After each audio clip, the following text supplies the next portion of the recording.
Hey everyone, this is Shubham and I'm working with Neetu, Daniel and Gerardo. In this video, we'll be exploring how school menus have changed over time. We'll take a look at all menus from past schools, important legislation and reforms that shape school lunches, and how today's school menus reflect modern nutrition trend. We are excited to share what we have learned. So let's get started. In 1800s, school cafeteria menus were less standardized and often consisted of simple home-style food. Many students brought their own packed lunches. School lunch programs were often started locally, relying on donations or community resources, and were not as structured as modern cafeterias. Foods were generally plain and focused on nourishment to fill hungry stomachs. Examples include stewed vegetables, potatoes, boiled meats, basic bread, and milk. In some areas, students would bring ingredients to prepare a communal stew using the school's kettle to share with everyone. During the Great Depression in 1930, the federal government assisted with school lunches using surplus from farmers to provide nutritious food to children in schools. Since then, schools provide meals to students in subsidized costs, and before, some menus are even published in local newspapers. Here are some of the examples of menus from the past.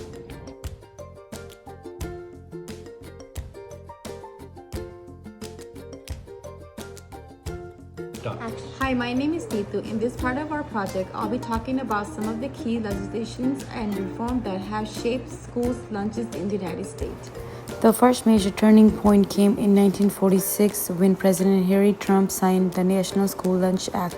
This was a response to widespread malnutrition among children during the Great Depression and World War II. The act created a permanent program to provide low-cost or free lunch to students in public and non-profit private schools. The target was to improve children's nutrition while also supporting American agriculture by using spiritual farm.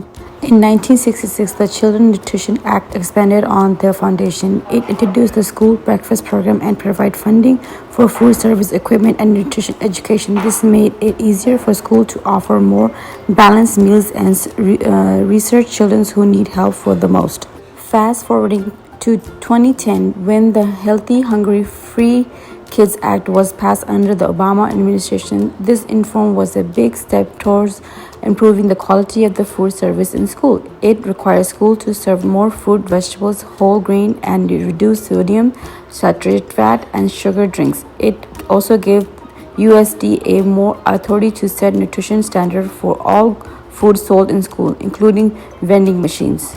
Hello, my name is Gerardo and I will discuss the current school nutrition lunch menus in public schools and how far we have come from what Daniel presented earlier, and with great help from online resources as well.